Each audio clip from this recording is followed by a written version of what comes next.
காட்டோரமா ரோட்டோரமா படுத்து தூங்குறான்.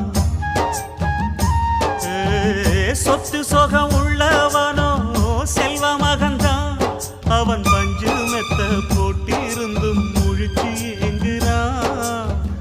எது மற்ற பேர்களுக்கு ஏது கவலை, 4 காசு வச்சிருந்தா 100 கவலை. இங்கு ஆசை வச்ச நெஞ்சுக்கெல்லாம் அமைதி இல்லையே. என்ன வேலை அது என்ன வேலை, மன நிம்மதிதா இங்கு என்ன வேலை. எந்த கடை அது எந்த கடை, அத விக்கிறது இங்கு எந்த கடை. பணங்காசுதான் அள்ளி வீசிதான்